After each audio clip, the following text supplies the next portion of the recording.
မင်္ဂလာပါရှင်ဗရမ မြင့်အချက်မှာယခုပြောပြပေးမယ့်အကြောင်းရင်းလေးကတော့စတီးကျော်ရဲ့အောင်မြင်မှုတွေကမှလူတိုင်းအတူယူစရာကောင်းတဲ့အချက်လေးတွေကိုပြောပြပေးမှာပဲဖြစ်ပါတယ်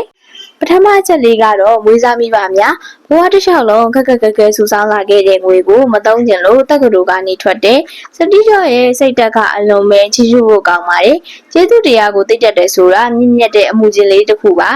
မိဘရင်းကိုလည်းသူ့ကိုလူဖြစ်ခွင့်ပေးတဲ့အတွက်ကျေးဇူးတင်ကြောင်းလည်းပြောခဲ့ပါတယ်ဒုတိယအချက်လေးကတော့စတီးကျော်ဘွဲ့တော်မရခဲ့ပါဘူးဒါပေမဲ့စမ်းသစ်တီထွင်ခြင်းနဲ့စိတ်လူသားတွေကိုအကျိုးပြုခြင်းနဲ့ပြင်းပြရဲ့စိတ်ကအောင်မြင်မှုကိုဖြစ်စေခဲ့ပါတယ်တမဲရိုးကြပဲလုံနေရင်တော့ထူးခြားတဲ့အောင်မြင်မှုတွေရဖို့ခက်ပါတယ်တတိယအချက်လေးကတော့မိမိတည်ထောင်ခဲ့တဲ့အပေကထွက်ခဲ့ရပေမဲ့စိတ်တက်ကြခြင်းမရှိပဲဇွဲရှိစူးစမ်းခဲ့တဲ့အတွက်17နှစ်ကြာမှအပေရဲ့ CEO ပြန်ဖြစ်ခဲ့ပါတယ်CEO ပြန်ဖြစ်ပြီး iPhone ကိုတီထွင်ကစတီးကျော်ကဖုန်းလောကကိုပြောင်းလဲပစ်ခဲ့ပါတယ်။တစ်နှစ်ကိုဝင်ငွေအမေရိကဒေါ်လာ215ဘီလီယံကျော်နဲ့ကမ္ဘာအောင်မြင်ဆုံးကုမ္ပဏီများရဲ့နံပါတ်3နေရာမှာ Apple ကယနေ့ရပ်တည်နေခဲ့ပါတယ်။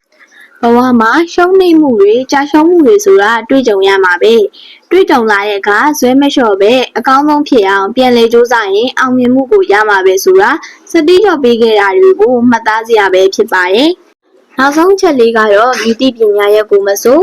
သင်ကြားတဲ့အခါထွေးထွေးမြင့်မြင့်နဲ့သင်ကြားရမယ်လို့လည်းပြောခဲ့ပါတယ်။အဲ့လိုထူးချွန်တဲ့အခါမှာလည်းကြီးပွားချမ်းသာပြီးတော့လူရရောက်နိုင်တဲ့အကျိုးကျေးဇူးကိုလည်းခံစားရမှာပဲဖြစ်ပါတယ်ဘယ်ပညာမျိုးကိုမဆိုဟုတ်ဟန်မတက်ဘဲနဲ့ရောင်တတဖြစ်နေရင်တော့သင်ဟာအသုံးမကျတဲ့လူဖြစ်ပါလိမ့်မယ်